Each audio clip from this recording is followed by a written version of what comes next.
Hello everyone. Let's wait for others to join and we will start at 5 p.m.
Hi everyone, this is Arshpreet and I welcome you all to today's session.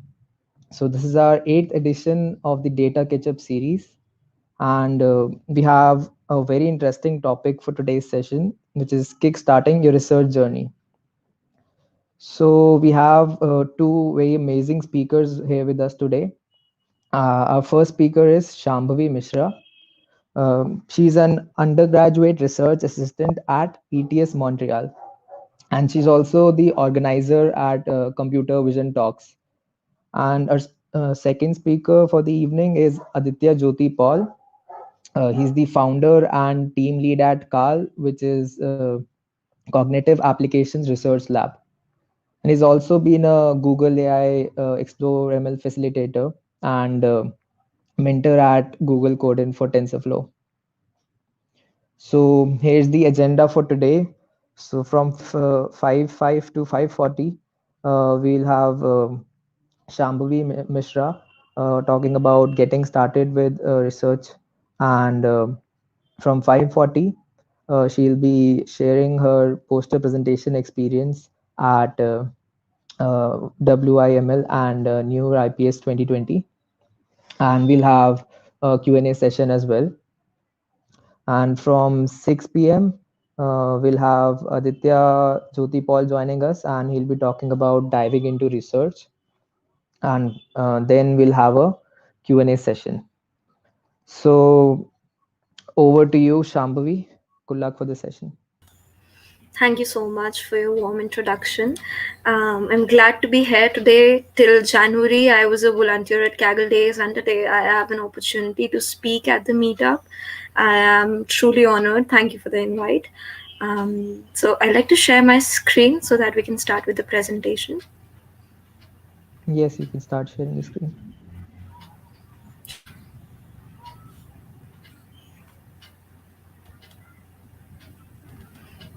Great. Hello, everyone. I'm going to talk about getting started with research, and later on in the session, I'm going to cover my poster as well that I presented recently at Women in Machine Learning workshop held at NeurIPS 2020. It was also accepted at Undergraduate Research Symposium at University of California. So yeah, a little about me. So I am a pretty I would say my research experience has been very vivid in the sense that I was initially interested into network security and stuff, and I was emailing professors for the same.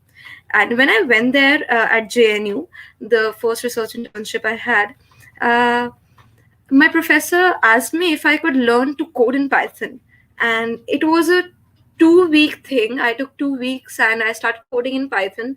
And then he assigned me to a PhD scholar who was working on a problem of audio noise removal and stuff like that.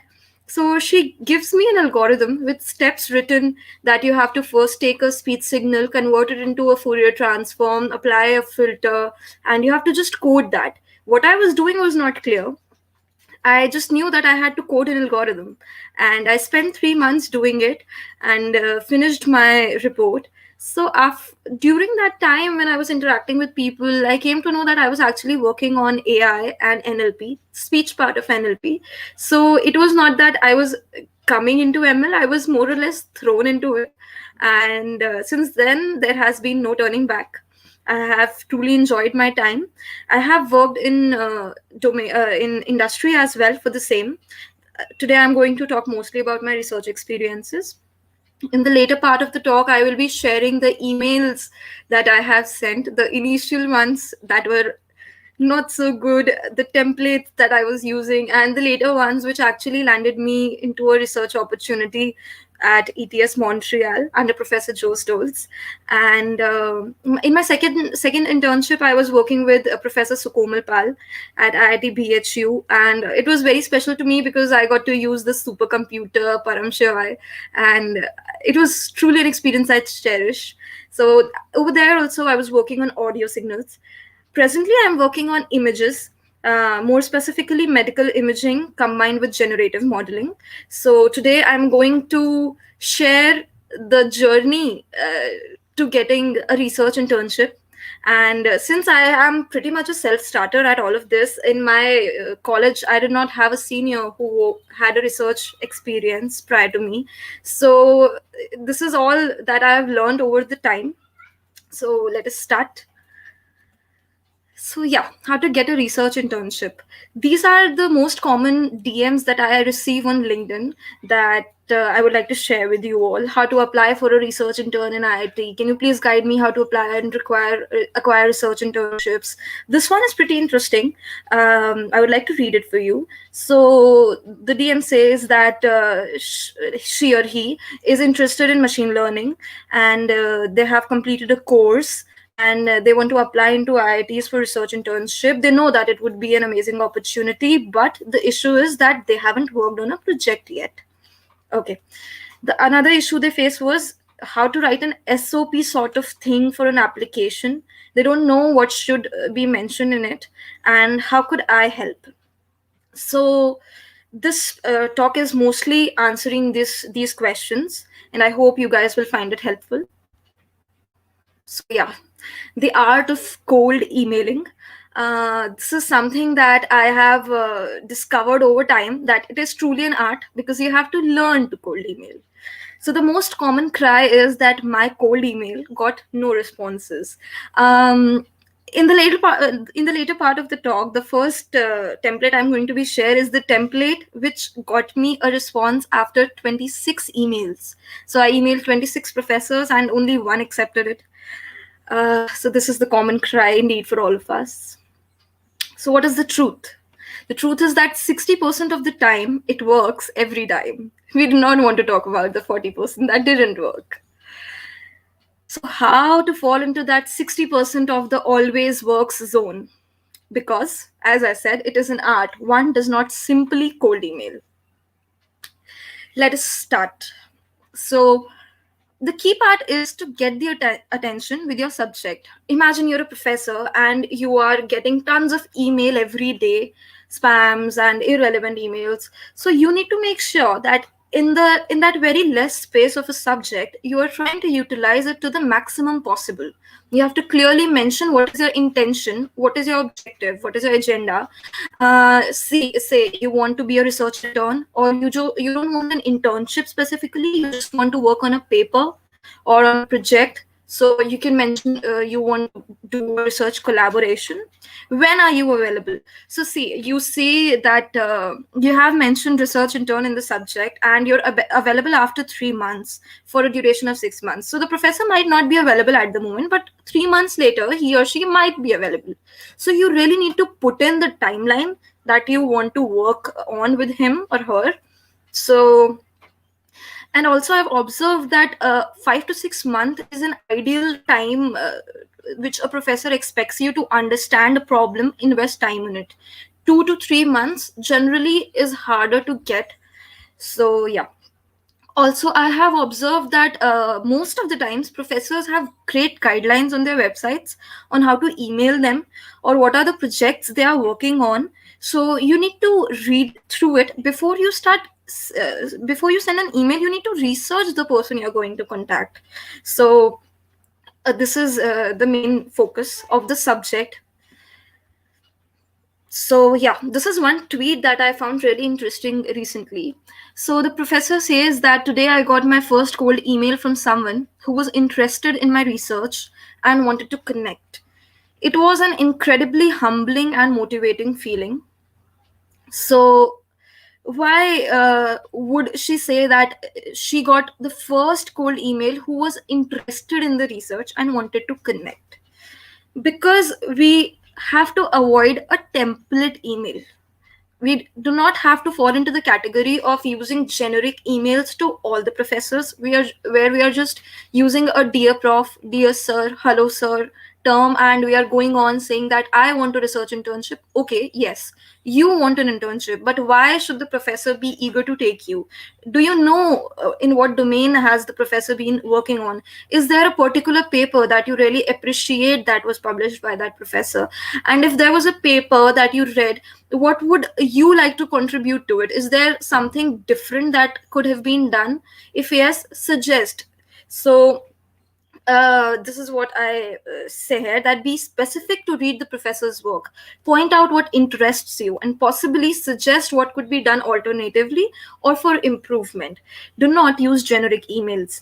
So this has been my experience so far, that mostly when I'm starting from 26, 27 emails, that got me one response. When I changed my idea, I emailed 6 professors and 4 of them responded me with a positive confirmation. Why so? Because I made sure that I was reading their work, I was checking out what their PhD scholars were working on actively, and which one was comparatively new, which one would have needed an intern to work under them. So you have to spend time on understanding the person you're emailing. Instead of sending out 80 bulk emails, send out 8 good, well written, and very precise ones. This would be my input. So, yeah.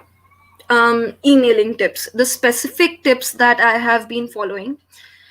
Do you need a monetary assistance? If you do not, make sure you mention that you do not need a monetary assistance. Why do I say so? Because sometimes the professor is willing to collaborate on a talk, is willing to spend some time with you working on a research statement, but the university does not have a norm of funding you as a research intern, or there is no there's no specific position out for an intern, and it is generally assumed that the research intern would be expecting a monetary assistance.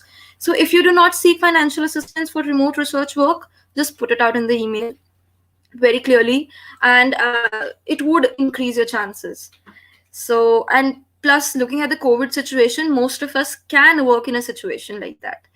And plus, it is more about research should be a passion. Getting monetary benefits out of it should be optional. That is what I think. SOPs. So, yeah, that's what we read in the first LinkedIn DM. Statement of purposes never worked for me.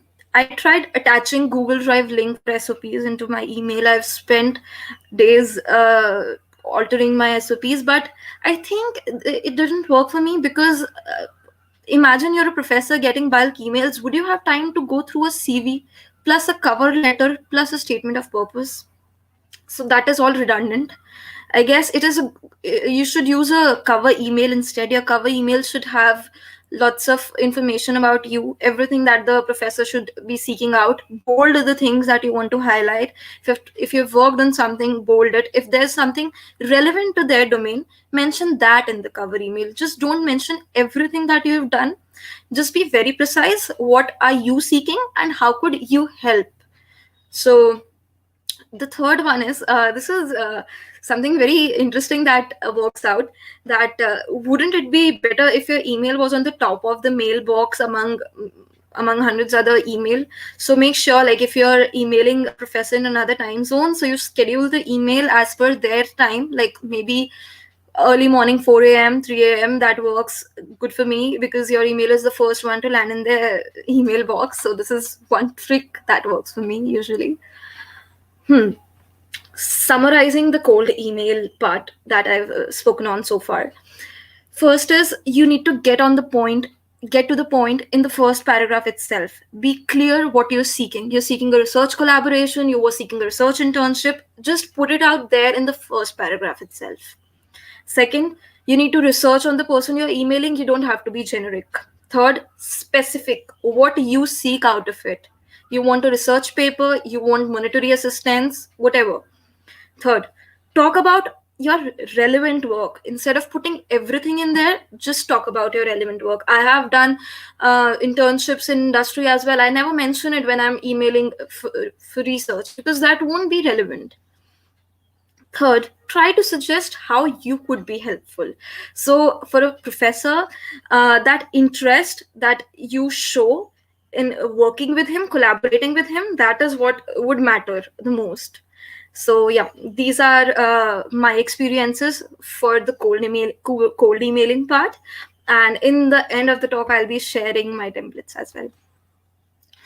So yeah, now say you are working as an individual. You have a research internship starting 3 months later, or you did not manage to get the research internship as soon as you were emailing. So what you can do is, you can keep emailing and you can start working on your own. How? So COVID has brought bad times indeed, but I believe it has really helped people who were lacking in resources. I could not imagine attending ECCV or NeurIPS or BMVC if it was not for virtual conferences. It was not possible for me to travel to another city and attend a conference. But thanks to virtual conferences, I did get an opportunity to attend ECCV, and it was that conference that uh, got me the courage to work on a project and present it as a poster, not wait till it was novel enough for a paper. So I guess you should focus on attending virtual conferences. How can you attend virtual conferences? Mm, mm, a large chunk of virtual conferences are free for students, or they have waivers for students. Other times on Twitter, there are so many professors that are willing to sponsor your tickets, and you just need to DM them, or they are usually tweeting that they are willing to sponsor 5 tickets or like that. Also, then there are very community specific tickets going around for genderqueer, or for women in machine learning, or for Latin in machine learning, things like that. So you can keep an eye out for that. Another method would be, I got to attend EMNLP because I volunteered at EMNLP. So there is a call for volunteers out for conferences. So you need to volunteer for 6 hours, and it is a 3-4 day conference, and you can always see paper presentation sessions, you can talk to researchers, you can talk to professors. So I think I would recommend it strongly to attend a virtual conference. It would inspire you, it would motivate you, and it would give you good ideas, new opportunities. There's so many opportunities out there, and you won't know until you're reaching out. One I found through MNLP was in an NLP. I can share later on LinkedIn maybe, and that was around you can submit a paper if you're an undergraduate student, and a mentor would be assigned to you who would help you in writing the paper. You just have to have your project ready. So then there was another thing that I found out in this workshop, was that there were multiple new in ML and student special workshops, like the one I was talking about regarding NLP, and they offer mentoring to new researchers. The one I recently attended was social and open collaboration in ML research, and there were so many good speakers from OpenAI and Google Brain and NVIDIA speaking in that, telling you how you should prepare yourself for a paper, what to know before writing a paper, how to develop a taste for research. So I guess it is all about company. Once you start hearing such talks, hanging around these people's virtually, you start getting a hack of it. So yeah. So you need to make the most out of the present scenario. There are multiple conferences coming up, like CPR very soon, and then there will be CCV. Everything is going to be online hopefully this year as well. So why attending conferences? Yeah. So this is the virtual format that the conferences are being hosted these days. Gather.town. You have little 8-bit people walking around the rooms, and you can interact on video conferences and like that. So talk to the researchers. Not only it helps you develop a taste in research, but it also helps you understand the mindset of research. Probably you visualize yourself down the lane, like 5-10 years later, what they are doing presently, and you can talk to them what steps they followed, what mistakes they made which you shouldn't repeat, or how they got to where they are. Was it just intuition, or did they plan earlier? How did they land there? Second thing would be collaboration opportunities. So I would say that our community is very supportive in this sense, that I'm seeing more and more researchers coming up with non-traditional ML hours, where they are willing to guide students who are undergraduate or do not have a PhD options as of yet. So you can have a collaboration opportunity in these conferences. If you have an idea and you approach the right person, say you want to work in generative modeling, and you're approaching a researcher in that domain, and you both click, you might get a mentor, you might get a paper later on. So, and yes, rather than cold email, if you can talk to a professor through a conference, it is always better. So try to formulate a project and try to present a poster out of it in a workshop, and you can try interacting with the professor, show him your work, which would be definitely more convincing. So I have been hosting computer vision talks, and I happened to host a lady who was telling how she was presenting a paper, and she met a professor who gave her a funded PhD opportunity. So yeah, conferences do have their own benefits.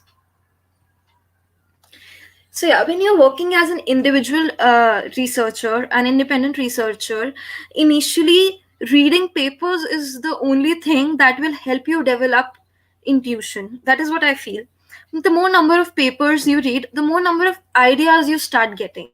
Like in yeah, for like the more knowledge you have, more applications you can think of. It is similar to that. So there are two ways. First, either you can figure out where your interest lies, you've watched some tutorial on that, and then you start reading paper in that particular domain, or you can just go check out the most recent publications of latest conference such as NeurIPS, and you can read papers and then find out what interests you instead.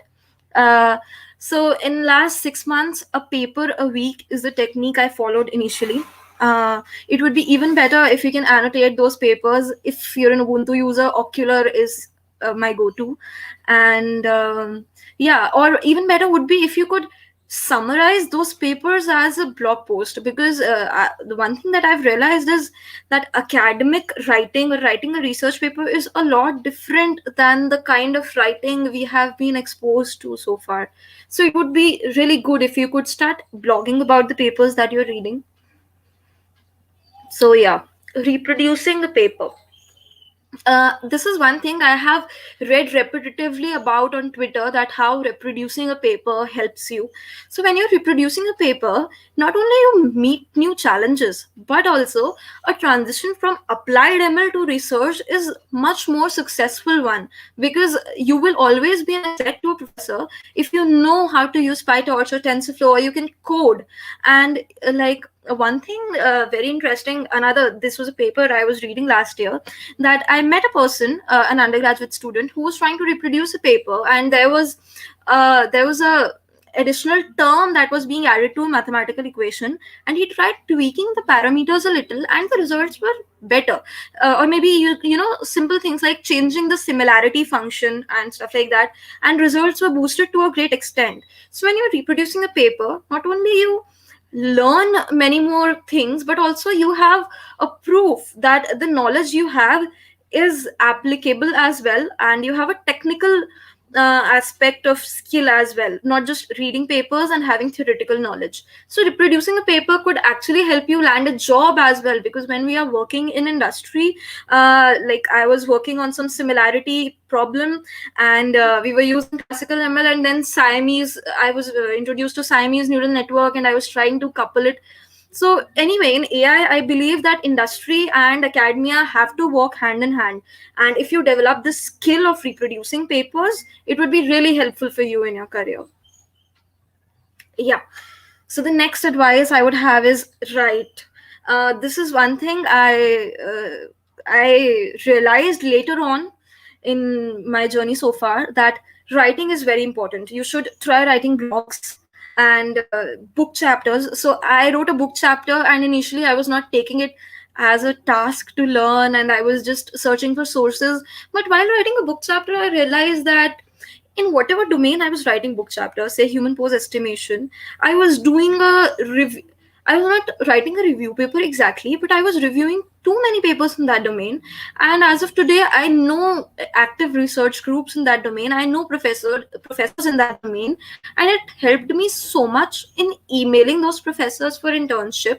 So initially, if you're an independent researcher, try writing a book chapter, and there are call for book chapters available, and you can try sending your book chapter over there. There are so many templates available on Overleaf for writing a book chapter, and yeah, I would strongly suggest you to try writing a book chapter if you are a beginner in your career, because it gives you an overall knowledge of that domain, and yeah, more exposure, plus you get to know the active professors, so it is easier for you to email them, reach out to them, and you have some proof of work as well. The third thing is workshop papers. So there are many workshops being organized under conferences, say for automotive vehicles under NeurIPS, and yeah, stuff like that. So to get a paper in workshop is comparatively easier than getting the paper in the main conference. So initially, you could also try for workshop papers. Just the main focus is that try writing academic stuff, try writing a paper. It is tough, it is really tough. You know what you want to say, but to explain it, to write it, I've read good papers, and I know the papers were good because I could understand the paper even when I didn't knew the domain earlier. And then I've read not so good papers, and it was because they were trying to achieve something very good, but they could not communicate it well. So yeah, I would say it is a skill if you learn to write, so that people can understand and not only you. So everyone should be able to understand your work. So yeah, the right social network. So while industry is very active on Twitter, on LinkedIn, I've realized that research opportunities and professors are more active on Twitter. I have reached out to people over Twitter, and the response has been very quick and very positive. And I remember that the poster that I'm going to share today, I got it reviewed from a professor, and yeah, from a professor in US, and it happened through Twitter as well. I asked her if she could review my paper, and I emailed it to her, and she did. In fact, even for the tickets for BMVC, I got it through a professor who was willing to fund 5 tickets for students, and she was like really helpful. She help me with the tickets. So I think it would be a right choice to switch to Twitter and join, like be very specific with your feeds. There are so many opportunities, podcasts, suggestions on research, opportunities for collaboration coming up on Twitter. Twitter is my go-to place for research right now. So yeah, the next thing is try being a part of a community or build your own community. Why I say this? Because I've realized that when we are working with like minded people, we happen to work more on collaborative projects. What do I mean more by this? Let's see. So, yeah, first thing would be joining study groups. So, this is one thing that I found through Twitter. There are multiple study groups running which try to read a particular course together. Say there's CS231N, so there will be a study group which is meeting every week, doing 1 or 2 lectures every week, discussing it, and also doing assignments.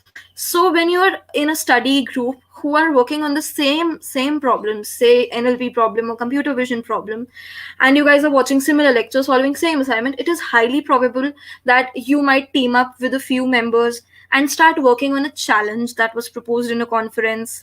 So this one is so me and others, who were doing a course together, we were thinking of doing this epic kitchen data set challenge, which is going on. The submissions are due at CVPR 2021. So I think it is a good idea to join such a study group. It helps you maintain a momentum, and also a positive interaction over throughout the globe helps you learn many new things. So this is one very positive advice, to join a study group. Second would be to attend paper discussion groups. So there was one very old YouTube paper discussion that I used to follow earlier. I'm forgetting.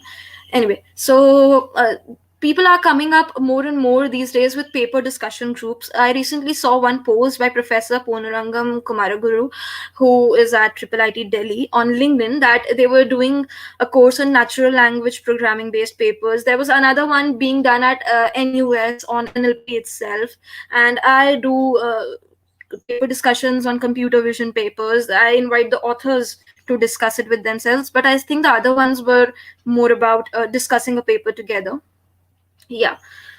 So the third thing is project based approach. So you need to pick up a basic project. Say you want to work on sentiment analysis, and you want to work on sentiment analysis on COVID, which is very common now. So you just pick that topic, and now you start searching for what has been done in state of the art models to solve that problem. Try implementing those solutions, try improvising that solution, and once you're done, you reach out to the professor who supervised that paper, show them your work, and get it published under a professor. So working under a professor has its own perks, but nevertheless you can be an independent researcher to an extent. So yeah, computer vision talks. So luckily, the poster that I have presented at Vimal, I was doing it with a professor, and he helped me a lot with initiating the talks with logistics and stuff. So I initiated computer vision talks for basically students like me who were undergraduate researchers, and to talk with a PhD scholar or postdoc at MIT or University of Oxford, or a professor at TU Delft, was a dream for me. I never thought that I'll be interacting with these people. I will be talking about their research instinct, how they found a problem, how they started working on it. So computer vision talks was an idea where I and my peers, who are undergraduate students like me, could read paper, and when we are reading the paper and we annotate it with our doubts, what do we do to solve those doubts? We Google. But this time we annotate the doubts, like here in this picture. So this is a joint discussion that me and my friends were having on a paper. We collect those doubts and we asked the researcher. So I started it in August. Today we are a team of 4, and we are organizing it like twice a month kind of a schedule. So it helps me in the long run to get research ideas, to understand how to proceed in my career, and just the very idea of understanding how they are thinking. And also there are multiple new things, multiple inter application of concepts, so a lot to gain once you have your own community of like-minded people, or you join a community of like-minded people where you can interact with them. So yeah, coming to the funny or interesting part of the talk is my email templates. So I'm going to show you 2 email templates, and you can decide if it is a failed or a successful attempt. Okay, I'm sharing it because I am hoping that someone like me who had no guidance earlier would benefit out of it. And here we go. So yeah, this is the first email I had sent, which was on network security, the research interest at that time. And so can anyone point out what is wrong? Sorry, I'm sorry. Okay. So can anyone point out what is wrong with the email? Oh, no. Do we have anyone? Okay, none. Cool. I guess there's some delay in the presentation. Hmm. Okay, I'll tell you. Um, so I saw an email template where someone was introducing themselves, saying like, "I am a student of this year in this institute with a CGPA of this." I did not understand that both these points were the only drawbacks I had of my college and my CGPA. And I was putting it out in the very first sentence because I was following a template. I don't know from where I got the template, but yeah, this was one of the major drawback. It is a very generic email template and it didn't land me anywhere. Yeah. No, like, yeah, I got a research internship from this. This was my first internship, but it is a pathetic email to send. I would not advise anyone to do that. Coming over to the most recent one. This is the one I used everywhere more recently. A long cover letter. So now I am introducing myself. I am Shambhavi, an undergraduate student pursuing BTech in Information Technology from so and so college. I do not mention my CGPA. However, I've improved it to 8 now. But anyway, I did not mention my CGPA. And then I say that having explored quite a few domains in computer science, I have developed a profound interest in computer vision and generative modeling. So, generative modeling is the domain in which I want an internship now. So, I'm mentioning it out in the first sentence.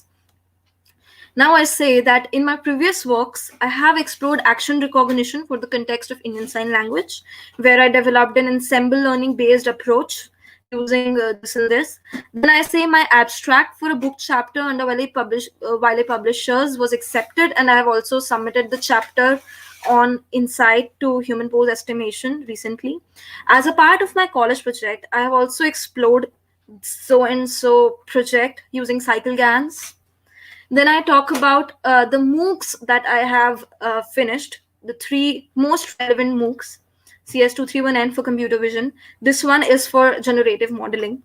And this one is again for computer vision. So I also write that I'm fluent with related programming skills as well as TensorFlow and PyTorch.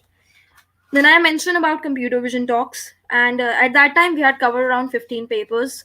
And I mentioned the conferences from which we have been covering the papers. And then, very specifically, so I saw on the professor's website that they were working on a funded image segmentation project. So, what I say is that I want to contribute to the image segmentation project because it was not a paper, it was a project that was going on. So, how? Using my knowledge of GANs. How? Something similar to the approach here. So I put a CVPR paper that I had read earlier around cell image segmentation using GANs, and I say that we can try similar approach to work on that project as well. Then I say that since my research align with yours, I am interested to do research work, and I do not seek a financial assistance, and I'm available for research assistance from December 1st, 2020 to June 31st, 2020. So a good 7 month period for a research internship. And I guess, yeah, this email worked for me this time. I had to mail very less. I guess 6, 7 professors I had mailed this time, and it did work. Why? Because I'm very in the subject. Okay, subject is not visible here. In the subject, I had clearly mentioned image segmentation project slash research collaboration bracket December 1st, 2020 to June 31st, 2020, and I have probably included everything to show my research. And yeah, that is the template email that I find suitable as of now. Yeah. So yes, that's pretty much it from me on getting started with research. We can connect. I'm mostly very active on Twitter. I keep resharing opportunities of attending conferences or good. I retweet good stuff. Yeah, shameless self promotion. So you can follow me on Twitter at Shambhavi Quotes. I'm on LinkedIn, and this is my personal website, which is still under construction. So yeah, I'm open to taking questions now before I start with my poster presentation.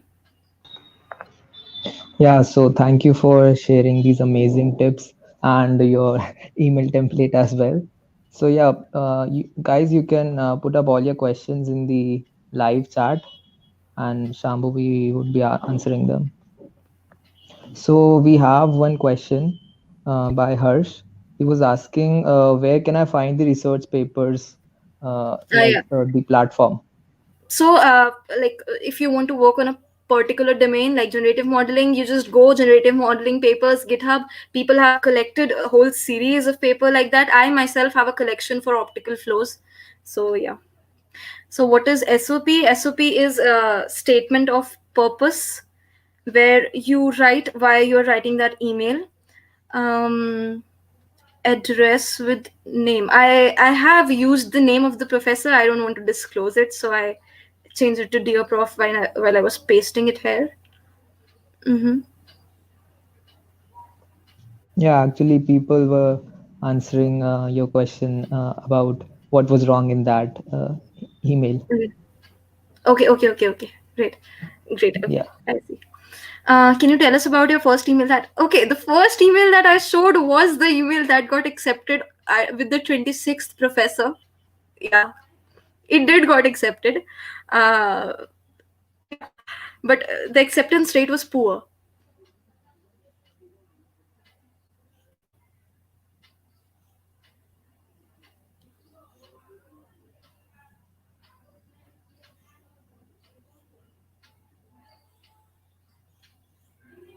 Mm-hmm. I Guys, if see. you have any more questions, you can post it in the chat.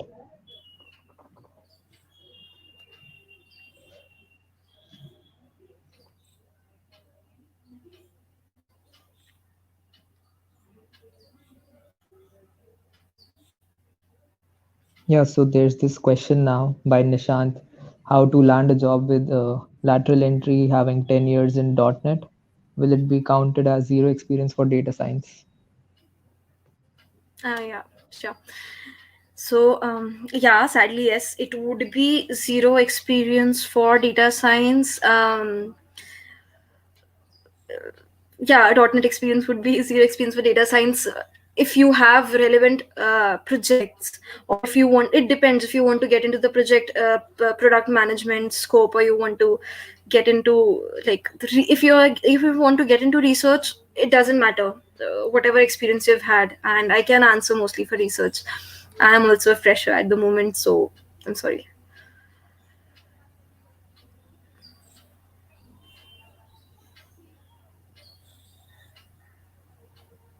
So yeah, another question by Harsh, how to select a professor for research domain? So interesting. So how to select a professor for research domain would be when you're see, I am into medical imaging for a long time now, and I know that there are 3 4 professors I really want to work with because I like their work.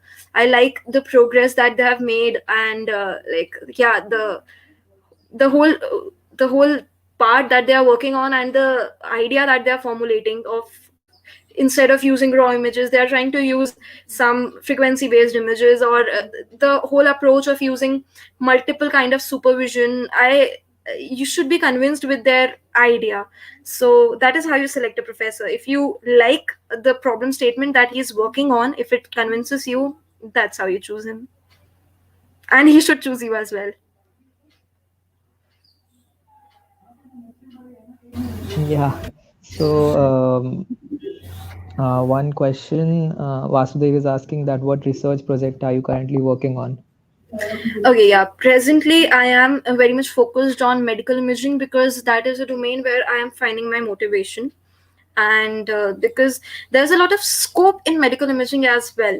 And because it is so domain specific that you require constant supervision from domain experts, that I think it would be really interesting to solve this domain challenge. So I'm working on medical imaging, generative modeling, unsupervised stuff mostly.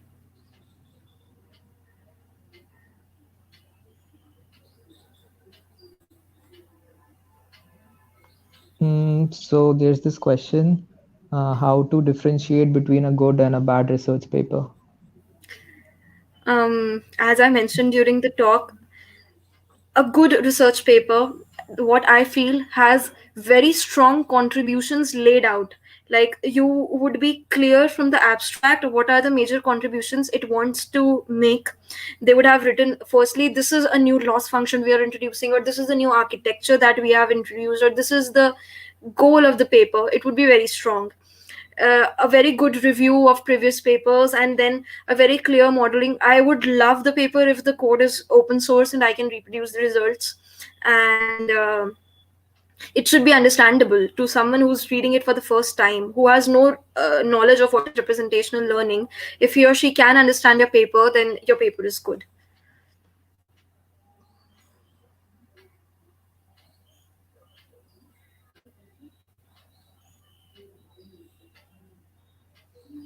Okay, I think you can Yeah, start talking about your experience of the poster presentation. sure.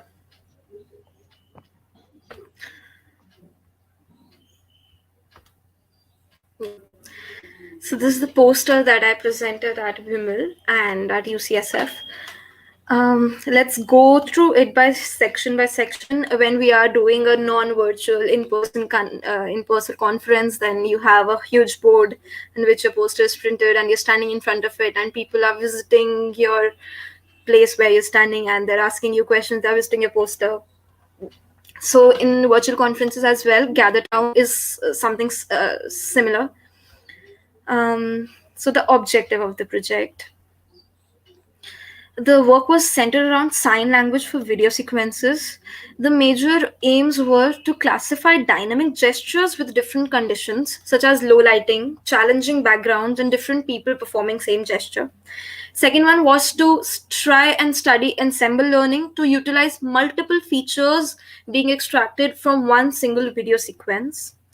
The third one was to compare our model on a subset of data set from on the subset of data set called include, which was very recently introduced by IIT Madras. I've presented this post. The poster got accepted in October, and in October itself this data set was introduced. So I performed the experiments in the same month. It was a very quick procedure.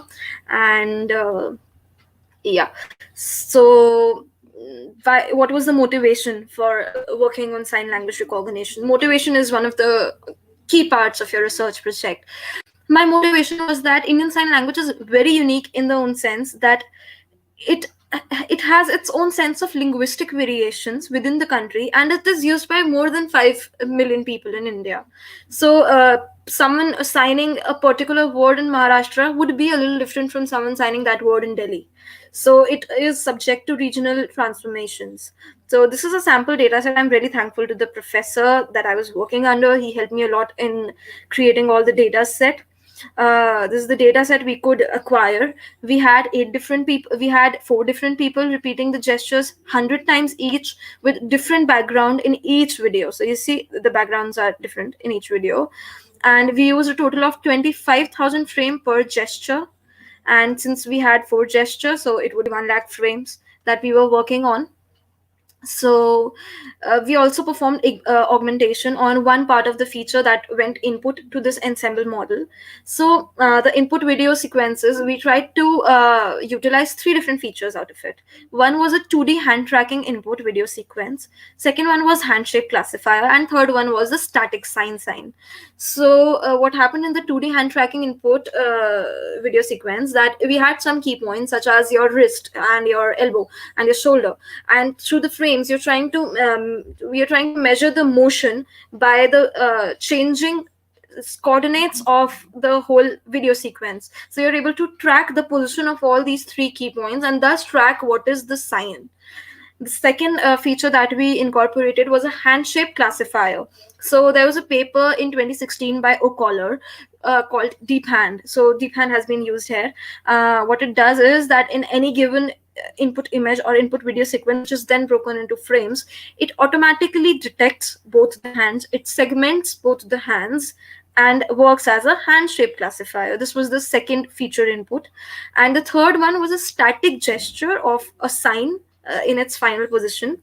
All these 3 different features were inputted into a nonlinear classifier such as an MLP, multi-level perceptron, and then a weighted ensemble was calculated to predict the sign. So in 2017 itself, in NeurIPS 2017, it was established that an ensemble model can boost the performance of your ML model by 5%. So we followed that methodology, and thus the architecture. The third classifier was a simple ResNet 50. In case you guys would like to know, a simple ResNet 50 image classifier. Talking about the results, so we analyzed our model on custom data set which we created, which had four classes or gestures called cough, ambulance, headache, and nurse. So the confidence score that we were getting for a good prediction was as good as 0.0983, which indicates that our approach is quite robust. Our model achieved an overall prediction accuracy of 98.9%. To benchmark our results, we also tried to sample our model on the include dataset for a subcategory of the dataset called home, where the signs were ring, box, gift, and card, and we achieved an accuracy of 93.7% on this set of signs. So, in conclusion, I would like to say that we attempted to incorporate multiple features obtained from the video sequences in an ensemble model to achieve a robust prediction. We utilized hand tracking, hand shape recognition, and image classification in our approach, and we achieved great confidence scores as well. So, this is pretty much about the project that I performed. It took me around 6 months, and yeah, then the poster was created, and earlier an extended abstract was submitted. When it was accepted, then we made the poster and submitted it, and I presented it at Wimble. So yeah, that is it from my side today. Thank you so much for being so patient, and I hope all of this could have helped you somewhere in your research journey. Yeah, thank you so much, Shambhavi, for being here with us today. I think we have a few more questions for you Mm-hmm. on YouTube. Mm-hmm. Um, can you see them? Questions Yeah, by Harsh and Vasudev. Yeah. yeah, yeah. So, yeah, Harsh, is there any trick for going through a research paper? Uh, what I generally do is go through the abstract, go through the methodology, check the results. So yeah, a quick overview for 5 minutes, and then delving detail into the majorly it is the experiment part that the particular paper has conducted, which counts as the major contribution. So yeah, that is my way of reading a research paper. Vasudev asks, have you explored self-supervised learning for solving the challenge of domain expertise in medical imaging? Not in very great depth. I am still reading about self-supervision for semantic image segmentation, but that is not something I've worked upon.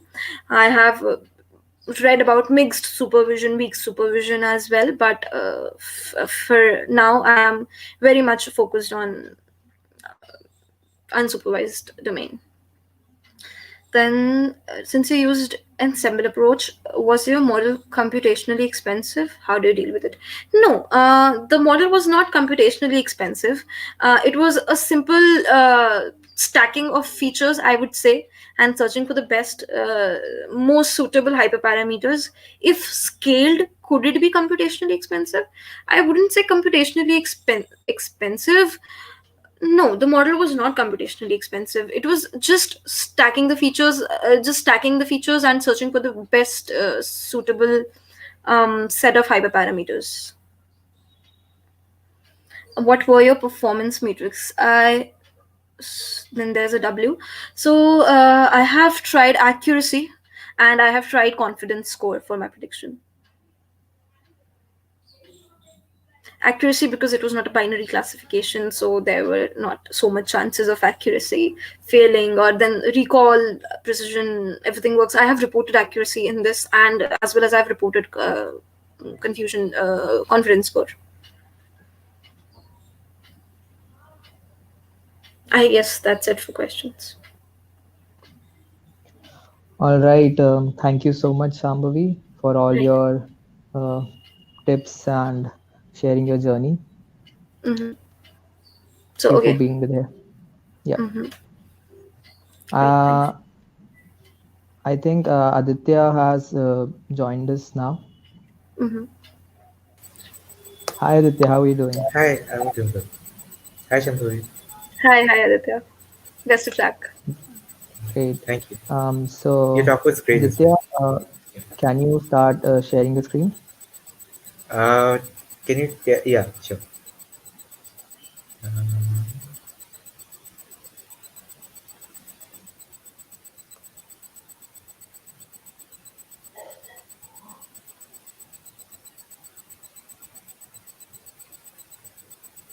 Tell me if you can see everything. I think you can.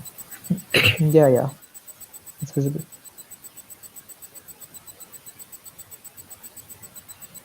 Yeah, you may start now. All right, all right. Thank you everyone for attending this talk. I hope you had a lovely time hearing about the journey and experiences by Shambhavi. My talk is also along a similar vein, and I'm going to talk about how a beginner can dive into research and be successful at it. So my online alias is Freaky Phoenix, which you can see on the screen. If you want to know more about me, you can always ask questions, ping me online. Everywhere online, my alias is Freaky Phoenix on all the social handles. So I founded Cognitive Applications Research Lab, a student-run research lab. It was started in SRM IST, but now it's an international student-run research lab where anyone of any age or anyone can participate and do good research. I was also fortunate to be selected as a Google AI Experiment Facilitator, and where I instructed almost 1,000 plus students and faculties about machine learning. And I currently head the R&D division in IEEE SRM student branch as well. So that's enough about me. And now let's talk a bit about how you can get into research. So, can we have questions coming in as well? If you have any questions, you can ask me during the chat as well, like in the chat as well. Anytime is fine. So, let me start by talking a little bit about what is research, how we perceive it, etc. So, obviously, research is a process to discover new knowledge. It is a process involving the systematic inquiry into facts and like steps to better understand them. And Donald Nutt, who wrote The Art of Computer Programming, like it's almost like the Bible of theoretical computer science, he said, "Science is what we do, understand well enough to explain to a computer, and art is everything else we do." So when we're thinking about what is research, it can be seen from various lenses, various perspectives. Sometimes people do research in any point of their life just because they want to do something, they want to find out something new, they want to discover something. And that is called blue sky research. That was honestly how I started, like when I was writing my first project in class 11. I had no idea that it would later at some point turn into a paper as well. But then I was fortunate enough that when I came into college, I got to know some people, some faculties, and I was like, yeah, we can also write a paper. And then I started looking at how to write papers, how to do referencing, how to not write papers, which journals and conferences to give. And it was a really fun experience for me. But again, a lot of people, a lot of the audience might be doing research for an academic perspective, which I do right now. So academic perspective is when research is considered to be a prerequisite for maybe a master's or a PhD, postdoc. There you have to follow a lot of rules and regulations and uh, committees. You have to explain your research to them. So we'll be covering all of these things in today's talk. So I hope you're excited. And what do you think a research hall looks like when people do research? Do you think it looks like this, where people are all sitting together, silently studying, taking notes, or like this, maybe sitting there alone and studying a lot? Well, like let's understand this through memes because that's how I like to take my things. So you should be writing a research paper, where you browse and relate to this meme instead. So research is honestly like from my perspective, it's not about how you in particular are like just sitting together alone or doing it in a group. It's about this passion to find out something new. And this can be done alone, this can be done in a group, this can be done in a park, this can be done anywhere. So research is like a full-time journey of discovering yourself and the world around us. So, well, coming to my research experiences, these memes are really true. Like you procrastinate on a research paper or homework, why not both? So this was really true when I was in my second year. This was like every day of my life. On we were having we were having cycle tests. So I used to study in the early morning part of it, and then I used to like give the exam, and then I used to write my paper, and then I used to sleep. and then at night I would again do some research, then study a bit, then give the exam. So it's actually juggling a little bit of both, because you kept everything for the last day. Once I actually had my research paper submission on the same date as my, I think, maths or some serious subjects final exam. So all that happens. And you think you can't finish a 6-page research paper the day before it's due? Well, you underestimate my power. So all these memes are really fun, and like to some extent they do signify how actually researchers work. And after finishing the research paper, when your paper gets accepted, when your paper gets published, at all of these stages, the joy is literally like nothing you have ever felt. When my first paper actually got submitted in a journal and it got accepted. So doing that, like, it was really, really exciting. And I hope all of you here, after listening to my talk, are excited enough to take up some topic, discover it. And see, I see a lot of students getting into research for the sake of doing research. No need. Like, see, I have seen a lot of like, from my experiences, what I've seen is like people do things for the sake of doing it. For example, many of us studied for IIT JEE, we did not crack it. Many of us studied for did work for GSOC. People are talking about cracking GSOC. So don't do that in that sense. If you are doing it in your undergraduate, enjoy the process, learn things, discover things. So once you submit your first paper to a research journal and they get accepted and published, a minute of success. And so, yeah, you might be right now thinking that this is a research presentation and why does it have so many memes? Well, we'll quickly get into the thing, but I wanted to like really connect and tell you all about my experiences first, and I hope that you are really inspired by this talk as well. So why do we do research? I already explained a bit about fundamental and blue sky research, which you do for the love of knowledge, which you do for the sake of like finding out something new, like you're trying out something and you think of an algorithm or some approach which has not yet been tried. And you are like, okay, can I implement this? Okay, and you implement it and you see that okay, this approach is actually better than the current state of the art. So in that very, very small excuse me, in a very, very small advance, that is itself research. Research usually is not like solving cancer in a day or like curing COVID in a day, the example, because now everyone is trying to do that in with their machine learning Kaggle notebooks. That is not research. And I also spoke a little bit about your university or academic research as well, which are natural homes of intellectual ambition, but they have a certain set of organizational rules, securing consent, many regulations which you have to come and follow as well. So how can a research group help, or how can some, like, you should always form a group, or you can even do it alone. Like, nothing is doing it alone. But I think personally, like, you need a support group with whom you can like take the leap of faith into research and not die. For example, in this game, I hope all of you have played this game. This is really an amazing game if you haven't played it. But yeah, coming back into this, so getting this faith, like, you can do this. You need people to tell you this, and you have to work really hard. You can't just have people motivating and encouraging you that you are doing really good work and call it a day. Like, and do not procrastinate those things. Like, how I work personally is if I want to implement something, however hard it is, I will keep working continuously until I achieve that. Like, that part of my problem. Then I will take a break, like 1 or 2 hours, or maybe sometimes like half a day or something, and then I get back to it. So that is something, that is one way I do. Some people I know, they actually have fixed hours of a day, 4 hours a day each day. That they also do it like that. But it is necessary to have the discipline to do it in one way or the other. And you do need require some guidance. For example, again, a personal experience in the story. Like, yesterday I was interviewing at Carl, and we had two students who had applied, and they had a lot of research papers, but their research papers were basically from conferences, and there were multiple mistakes in their papers, and they were unable to actually explain anything in the paper. And when we pointed out that there is certain mistake in this paper, in this part, they actually confidently explained that it is correct. That indicates that they were completely oblivious to what has been done. And this actually indicates that they were not guided properly. For example, maybe their guides were rushing them, or maybe they had some peer pressure that someone else has written a research paper, so now I have to write a research paper.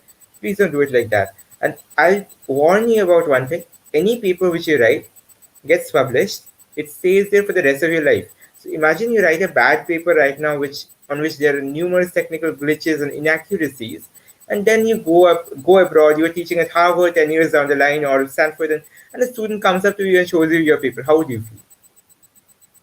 Imagine that situation. So be very, very careful about when you're publishing a paper, because currently everyone is like, I want to publish a research paper. No one talks about the negative side of it. If you publish a bad paper, what happens then? Because in any MS or PhD application, if you have a bad paper, they might feel that, okay, so this person does bad research, how can we have them on our team? But if you don't have a paper and if you have very good basics, very good projects, you can explain your theoretical topics very nicely, they might at least call you for an interview. But if you have bad papers, you're rejected right then and there. So that's one place where guidance becomes so important. And nowadays we have a lot of predatory journals which are basically bad journals. So you should be careful about that as well. All right. Uh, am I audible to everyone? Yes, you are. You may go on. Okay, all right. So, if there are any questions, you can always talk. You can always put in the chat. I would love to like answer your questions. So, coming back into the guidance, it becomes very important to understand which journal or which conference to target at which stage of your career for which paper. So next we have, how can a research group help like a formation of like-minded people, like with whom you can share your ideas, brainstorm problems, you can collaborate for papers, and of course make friends. Making friends is a really important part which is often not talked about, because recently I'm working with a few friends, and like I'm just telling them about a problem and they are telling me about their problems, and we come up with situations and unique ways to solve those. Because, for example, my friend might be an expert in medical computer vision, and I might be good at image encryption and then explainable AI and all these topics. So now we are trying to merge these topics. We're trying to go for good conferences. That's when making friends is very important. It's not just like you will follow some rule and go and brainstorm problems. That way you won't feel inspired, and that won't be a fun experience for you. Alternative views are also important. For example, we often in our lab or in any research group for that matter, you would have people working on the same problem through very different approaches. And then people would be like, no, that approach is not better. This approach is not better. And then you find out faults in each other's approaches, and that strengthens each of the individuals' research acumen and the papers themselves. Imagine, think of this like a healthy debate where you are actually like keeping your points forward. The opposition keeps some points why this might not work, there are some limitations, shortcomings, and then you discuss and find a meaningful approach by which the field should progress in certain time.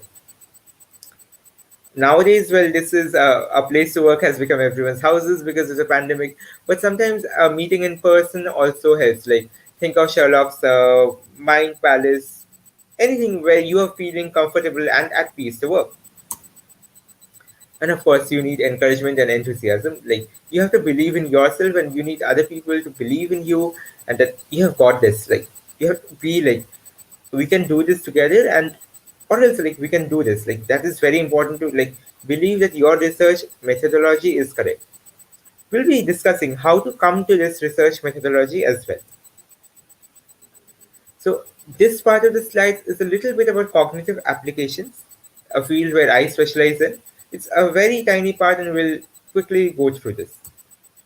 So what is cognitive science? It's the study of thought, learning, mental organization.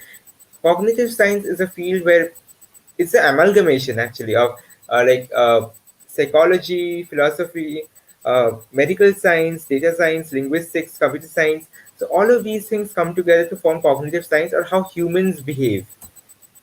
And cognitive computing is developing computing systems which can behave like humans. And over time, these systems refine the way they identify patterns. So you can see the text in red, refine the way they identify patterns. So this is very important. This is basically what pattern matching, and this is what most of the algorithms which you see around you do. So it can be machine learning, deep learning, or it can be expert systems to some extent as well. Yeah, it can be. So, for example, one of my papers, my first journal paper was on expert systems. So you define the way you identify problems based on a variety of situations and timings and conditions. You also have a lot of other things. For example, if you're talking about AI, we have something called machine learning, and just deeper machine learning, bigger algorithms are called deep learning. So even outside this complete machine learning part, you have so much. We have fuzzy computing, we have neuroscience, neurocomputing, we have then expert systems, and a lot more. But some key attributes of cognitive systems: it's adaptive, it's interactive, it's iterative, stateful, and contextual. Uh, I'll tell you a little bit about what these words mean. So adaptive means that it will adapt easily to the situations it's faced with. So machine learning algorithms do that by seeing a lot of data. Expert systems do that by getting some intuition or even like some humans actually coding parts of it. Iterative means it understands which process comes after which process and it happens in iterations. Stateful means that it knows which state it is in. For example, say you are walking into a classroom. So the first state is you are standing outside a classroom. I'm talking about this from a reinforcement learning perspective, but you can also take this as a human perspective. Like you just walk into a classroom. I'll just have some water. And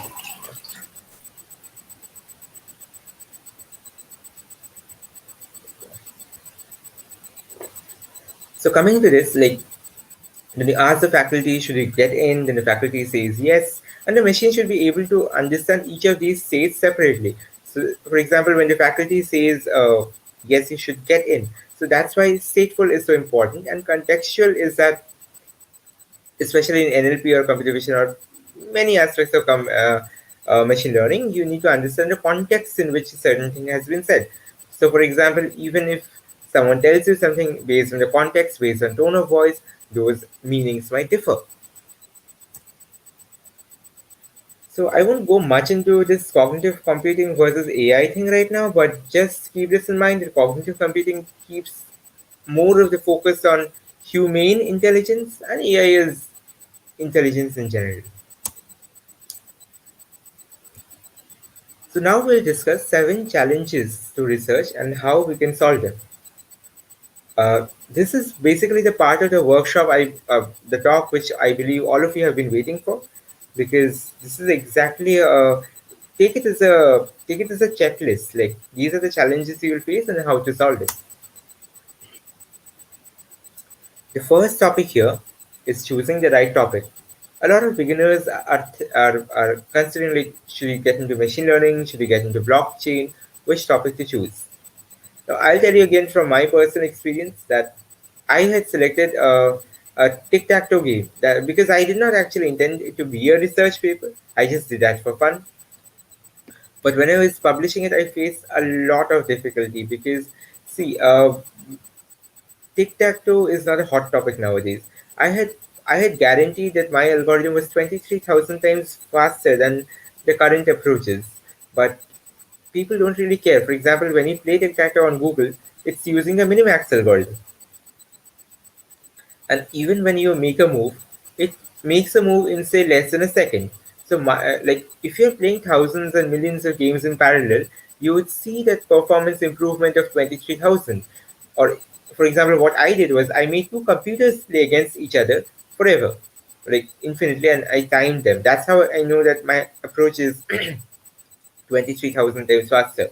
But if you're playing with a human or if you're playing with a machine, you won't really notice any sub 1 second difference as well. So that was one thing which I did. It was a mistake because I just selected a topic which I knew and a topic which I loved. My audience did not care about the topic. It was not going to make any huge difference to society. Other than, of course, if you're playing games like tic tac toe, anything which can be extended from it, then yeah, it does make a huge difference. But not something the audience really cares about these days. So, topics which you should choose are topics which you are very comfortable with, which you have an expertise in. Do not just one day wake up and start doing machine learning research if you do not know the basics. Even if you love it, do not do it. You should first of all develop some good expertise through good projects, etc. So again, if you're doing machine learning, probably your audience cares about it because it's currently one of the hot topics right now.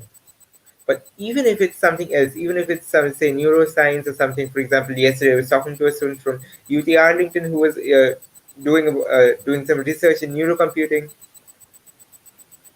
So make sure that it satisfies all of these criteria. It does not have to be a hot topic, but it has to make a meaningful difference to society. Now let's read the points one by one. So you should develop a doable topic. You can read everything you can on the topic. Get some theoretical basis to support your logic. You can look for a niche area in which you can make the difference, and remember that you can't change the world with just one paper or dissertation, etc. Make sure that this part is very important. Students often over like they are over ambitious. For example, a student often who does not know basic computer vision is talking about something which is way outside their limits. So do not be overly ambitious. Start small, and if you want to do that overly ambitious thing, grow gradually. You cannot grow or do that research in one day. And let yourself shift gears. For example, when I started my paper, I started with a very different mindset. It was just supposed to be an algorithm paper. But then I thought that I could actually make the algorithm more randomized, more humane. Like human like was the key topic in my paper. And if you want to read that, I'll share the link after the talk as well. So I shifted my gears a lot of time. I was actually talking to my professor and I told him, how can I prove that my algorithm is better? Because everyone makes a different approach, and how do you compare them? So we kind of discussed, like, I thought that we could have multiple computers playing the game, and we could time them, and we could do that for all the algorithms which exist in the world. And now, obviously, that is like basic clock time analysis was what I did, but obviously, you also have to provide some asymptotic analysis in the paper. If you are aware of what this is like big O notation, theta notation, etc. So yeah, you can shift gears, you can change your like not change your topic, but make minor variations in your topic, improve the topic, etc. Fine tune based on the input from others, based on the committee heads, based on your peers, researchers, etc. Okay, so I spent a lot of time on this slide choosing the right topic. I hope all of you understood this, and I would love to take any questions at any time, because this is one of the most important parts I have observed. Choosing the right methodology is also important. For example, often, especially in machine learning, I see people choosing methodologies or performance metrics which don't really validate the problem. For example, if you're trying to say that a person might have uh, might have a certain disease if they have these characteristics, and if you do not have any reason why you chose those characteristics, maybe like they watch a lot of TV, they like strawberry ice cream, whatever, like random, choose some random topics and think of, like, if, like, I have actually seen papers in which completely random topics were selected. They passed it through a random forest classifier or whatever classifier they want. They got some accuracy, wrote a paper about it. What's the use? I mean, like, there's generally no use for such papers, and those that sort of paper can actually harm your career. So you should always, when choosing the right methodology, you should define your problem as, like, the problem is as for. The purpose of the study is as for. Like, always have these sentences very clear in your mind from the very beginning before you even start coding it from scratch. So always have these ideas very clear. You can hone your study design, be crystal clear, and be honest about your abilities. For example, if you don't know basic computer vision, you cannot do a vision transformer. So be very sure about what your abilities are and be honest about it. Take your time planning the study process. Then next thing is you should assemble a research team. Here, I'll talk about a lot of different disciplines. For example, in machine learning, I would say do not waste your money on having people label your data. I mean, nowadays a lot of organizations are actually charging and labeling data. Don't do that. Andrew Ng once said that you can actually, like, sit with your team and label the data yourself. Spend 1.5 days on doing it. You would understand your data better, and you would get it done for free as well. Second thing is leverage the power of a network. What this means is through your professors' connections, email other professors, research deans, talk to them what the current market demands, where can your skills contribute. Think like that. And don't be afraid to reach out. Like, that is what I just said. about reaching out to people, emailing, etc. So assembling a research team like that is very important. Next, it is finding study participants. So here you should solicit useful feedback. Like whenever someone is telling that, okay, this research work could have been improved in this way, always solicit their feedback, take it positively, ask them why they are giving this feedback. For example, today, a few hours ago, a professor of mine, who I usually don't work with, gave me some feedback about the journal I was considering to do my work in. So I think that sort of feedback can really change your research direction and improve your uh, prowess, etc. Like it can save you from sometimes bad journals or like always. It's not like you should just follow every advice you get. You should take the advice, consider it on its merits, and then take your own decision.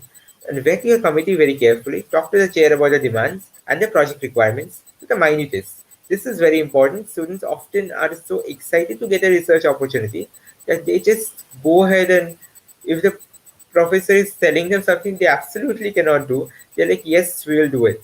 And next, they do not deliver, they under deliver. And then you don't get your grant gets cancelled, your paper does not get written. So be very careful about what your demands are, what your requirements are. So, for example, in my case, it was like I was asked to do a certain thing, but we did not have the system requirements for that. And I spoke about that to my committee, and they easily gave me the requirements and what I needed. So these things come from confidence that you can do the thing yourself and that these are the requirements and be very clear about your needs. Getting institutions to participate is very important. Don't stop at the first rejection. My first paper was, I think, rejected for 5 times, I think 5 or 6 times. I don't exactly remember. But see, I had started from the very best journals which I knew. Like after that, like I started like coming like a little down, and so I knew that like wherever I'm going, uh, that's the best which I can do.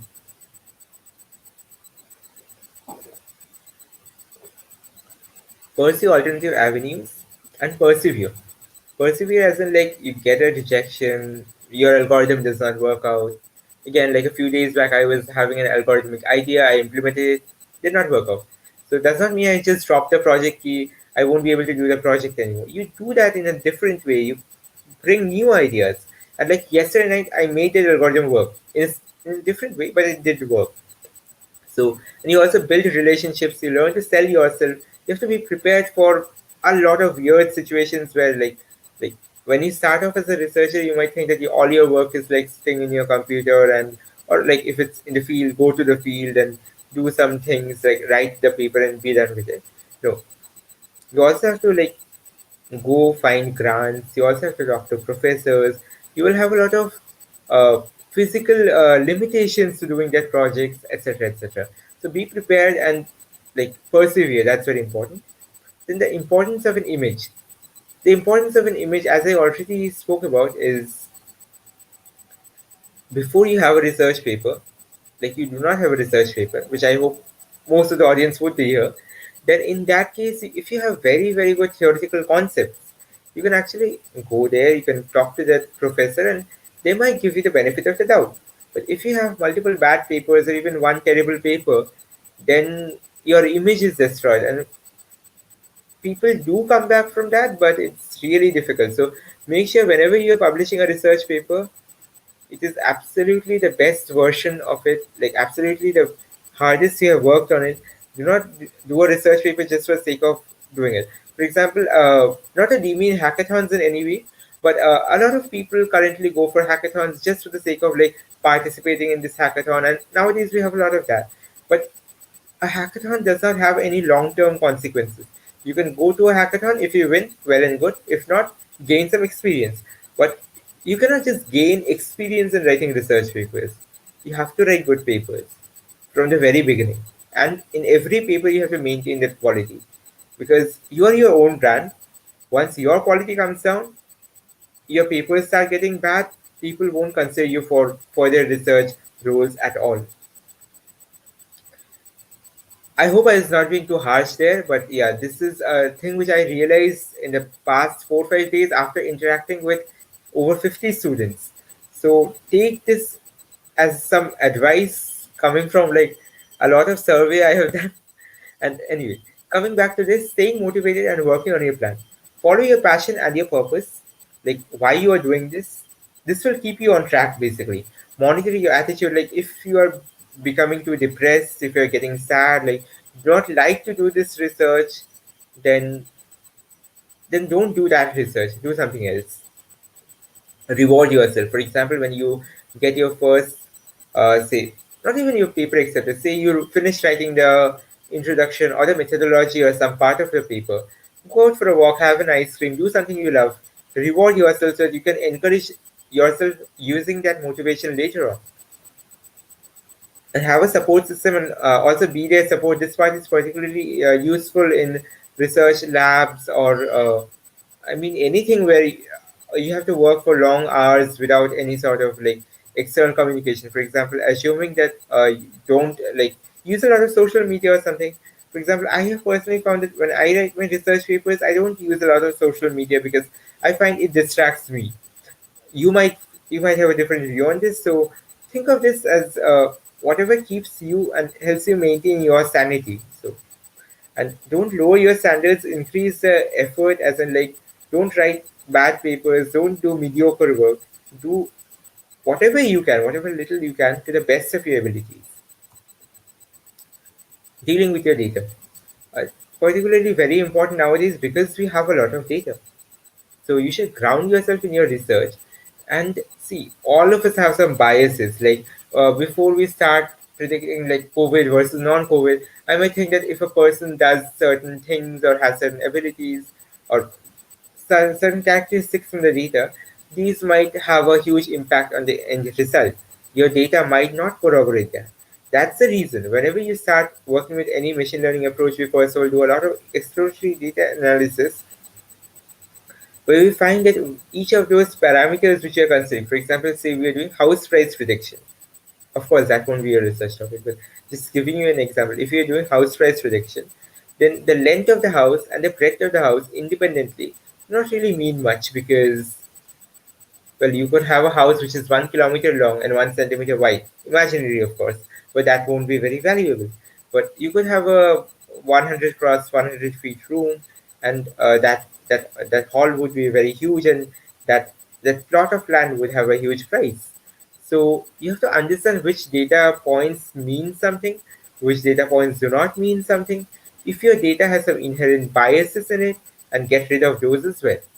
So you should always listen to the data. You should take advantage of technology. What I mean here is that research has really moved on. So you don't literally sit here calculating the mean average or basic statistics of data like you would have to do probably in the 1920s or 30s. Right now, all of that can be done by just one function in any programming language you're using. So you have to stay focused and let the data drive your presentation and predictions as well, not your emotions and your personal biases. Draw on the details. Like if you see that the data is behaving in a certain way, try to understand why it is. So again, do not let the data drive everything. For example, the data might itself have some bias, so you have to be mindful of those as well.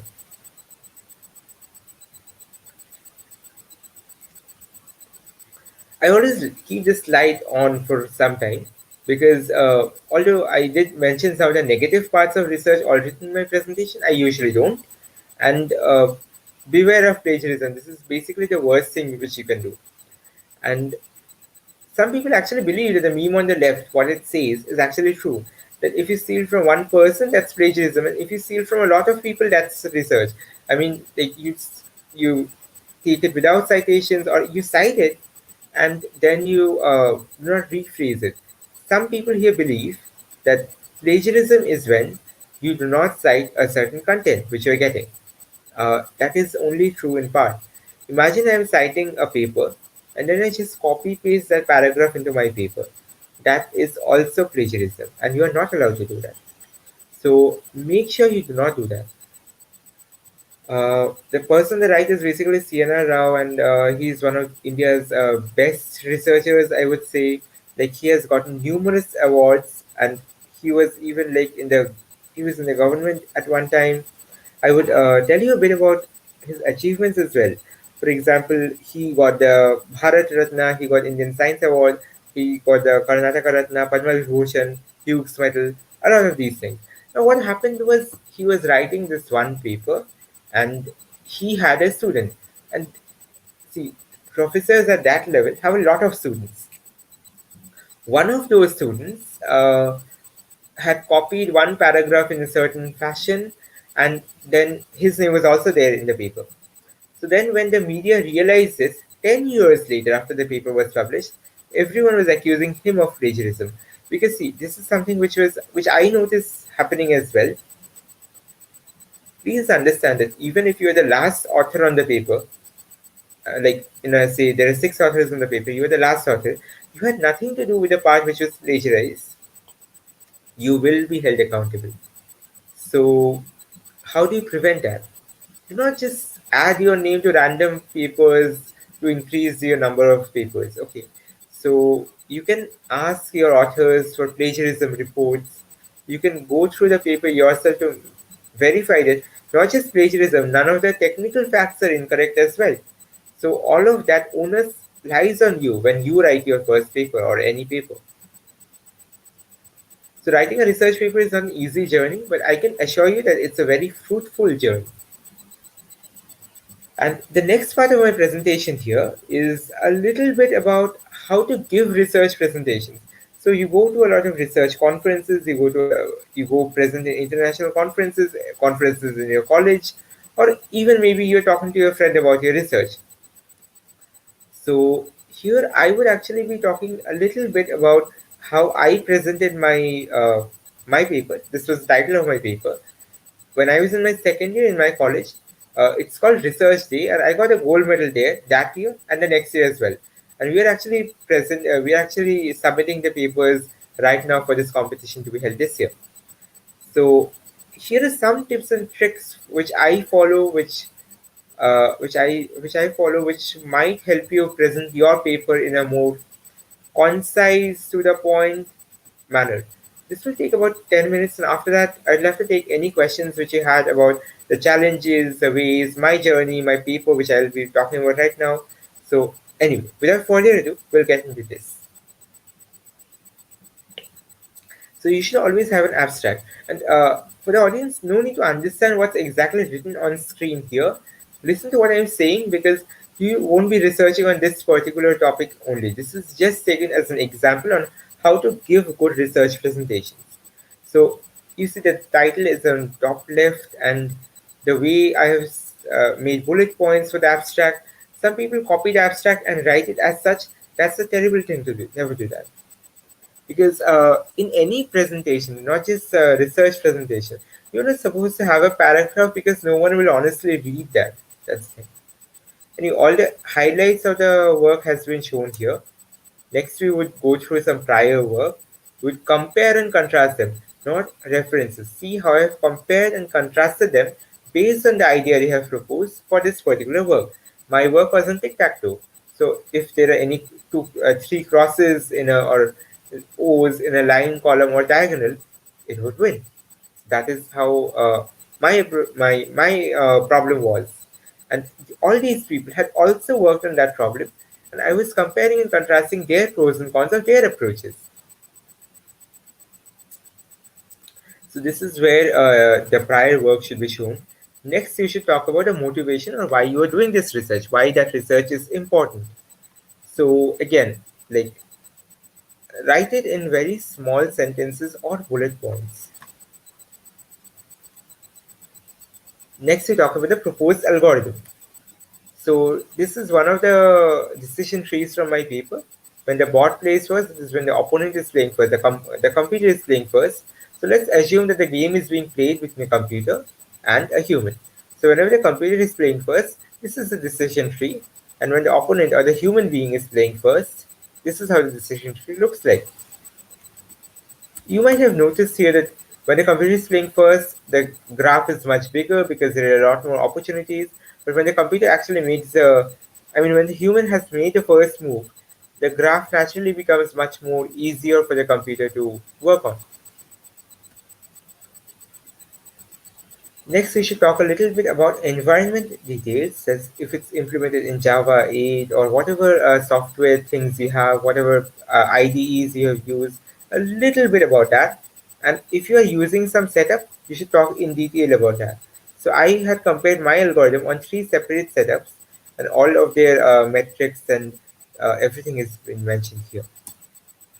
Then you can talk a little bit about methodology of your paper, the way you actually did the research, some one or two small equations if you want. That much is enough. Do not load your PPTs with equations as well. That's a terrible thing to do. Why? Because when I say that's a terrible thing to do, it's actually subjective. If you are presenting to an audience who work in your field all the time, then no, it's a good thing to do. But if you're presenting in a general research presentation, which would be any IEEE Springer conference, or if it is in your college, the judges would not be experts in your particular field of interest. So in that case, you have to make your presentation as informative and as easy to understand as possible. So again, a bit about methodology here, a bit more comparison of the four algorithms. Here I've shown that Minimax is making its X2 move here, whereas alpha beta pruning ABP was making its X3 move here. Whereas you would see that in this scenario, if you're placing the move here, it will still win in the next iteration or the next chance, because irrespective of whether the O is placed here or the O is placed here, the game would win. I mean, the player playing with X would win. In this approach, similarly, it can win in both the ways. So Minimax only guarantees that using this approach it will win, and it will select any of those approaches. But that's not what we want. Imagine on this screen we had O1, O2, X1, X2, and O3. Now the player who will make the move is X3. So it can instantly win the game by playing X3 on the bottom left corner. So you can actually look at this slide and you can try to visualize and understand this yourself if you want. Fun exercise, but not really important for this discussion right here. So anyway, in tic-tac-toe, we want to win as soon as possible. We don't want to win after 10 moves. A problem which is even more serious in chess, and we have ways to counter that. So one of the ways was alpha beta advance, which is basically had a it basically penalized moves based on how later it would win the game. So if it wins the game right now, it would give it a very high score. If it wins the game after say 3-4 moves, it would give it a slightly lower score. So based on that, we have alpha beta advance and then my decision tree based approach. Now, always have a pause before you talk about results, and then you go and present the results of your topic. For example, here I'm presenting my graphs, and I was presenting it on linear and semi-log scales. So here you would see on the graph on the left, it's on linear scale. I'd wait for, yeah. So you can see 1, 2, 3, 4, 5, 6, 7, 8, 9, and 1, 0, 1, 2, up to 7. This thing is on linear scale. There is one issue with this, however. After move 4, you can't actually see any differences between the algorithms using a linear scale. So I decided to use a semi-log scale. And on a semi-log scale, you can see that my approach, the one in green, decision trees, was the best in all the 9 moves.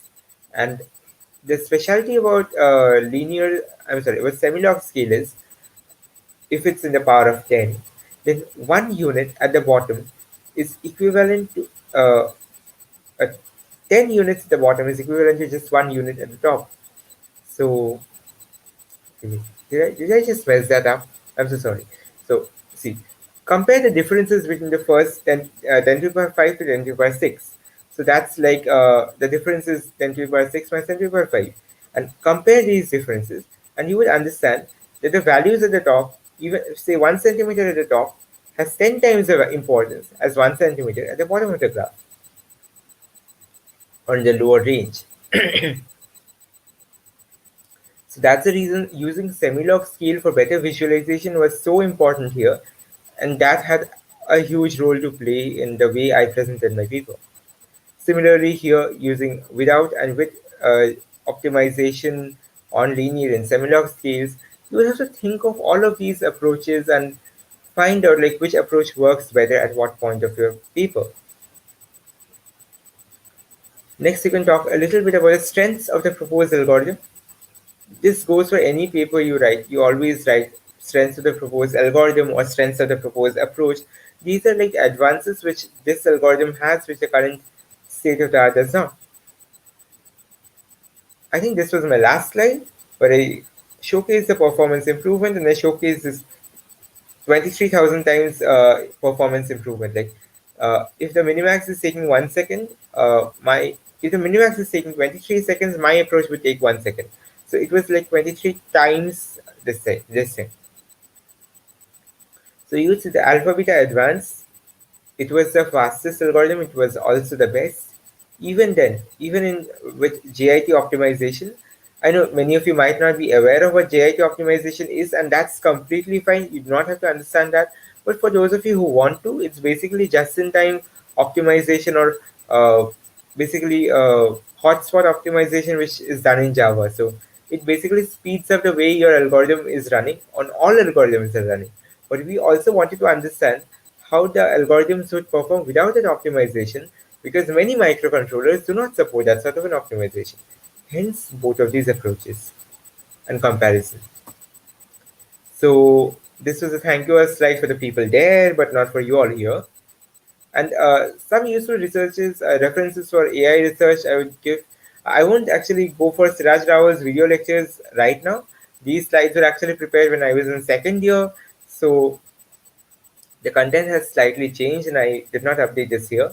I would definitely suggest Andrew Ng's machine learning courses and all the courses in fact, like Lawrence Moroney's courses and deep learning AI specialization, TensorFlow in practice specialization. And if you're interested in GANs, Coursera has a good course for GANs as well. Next, Sri Blue One Round's videos are definitely very nice. Siraj Rao's video lectures are very inspiring, and he actually, like when he was making those videos, there were very few people who were doing those things. But right now, you do have a lot of uh, more informative videos as well. Siraj Rao's videos are very inspirational. He would take different technologies from very different perspectives and he would combine them to make something really beautiful. But I think other courses are there right now as well. If you want to get into some technical stuff, you can look at Geoffrey Hinton's teachings. And right now, a lot of other professors, you can follow them on Twitter. For example, Jan LeCun teaches. He gives all his slides for free. And many courses on Stanford. MIT has its open courseware since forever. So you can actually learn technical content. Like Coursera courses are meant for an introductory audience. But if you are going for more technical content, want to understand exactly why that equation has that value or variable there, you can go for MIT OpenCourseware. You can go for Andrew Ng's Stanford classroom lectures, not the ones he does on Coursera, but the classroom lectures, and you can learn a lot more from there. So you can also try to find out resources like Google Colab, NVIDIA TensorFlow solutions, and Kaggle has its own solutions right now. You can also check a lot of nice things. I'm just telling you the names. I won't go much into this right now, but you can talk a little bit about weights and biases. You can look into how TensorFlow Playground works, like to understand like the basics of machine learning, how those algorithms perform. You can understand, you can get a little bit into explainable AI tools as well. So those things would really help you understand, get a better grasp of all those things. If you want to know more about explainability AI, you can go to my GitHub and there are some repos called Explainable Computer Vision.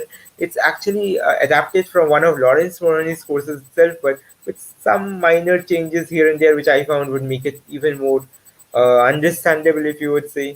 So you can check them out. You can check out the courses as well. All right. So that's all from my side, and I am open to taking all of your questions and answering them, and anything like you can ask me anything about the research journey, my organization called Research where I work at. You can ask me about what I have done till now, what papers I'm working on, anything about your future plans in research. Anything is fine. You guys can ask questions. Yeah, guys, you can shoot your questions in the live chat. We have a question from Mohini. Um, can you give some tips on general manuscript formatting? Would you please repeat the question? Can you give some tips on general? Manuscript formatting. Sure, sure, sure.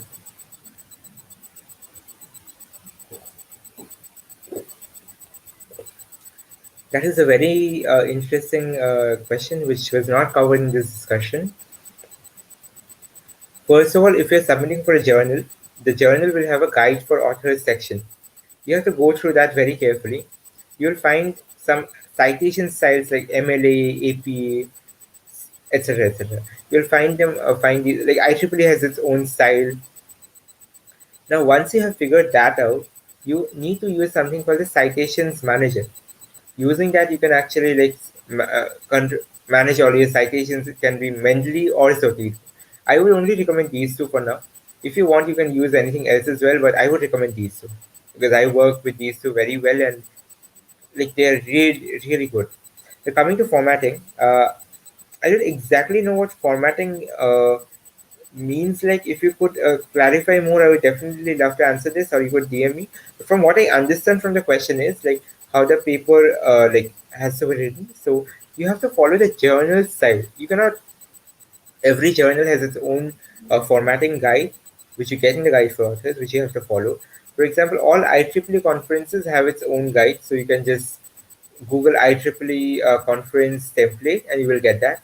For Springer, it's the same, and all journals have their own style. Everywhere it's justified. Justified as in like the formatting is justified. Don't left align it, right align it, or any of those stuff. It's always justified. So yeah, I think does that answer her question? You can also ask subsequent questions as well.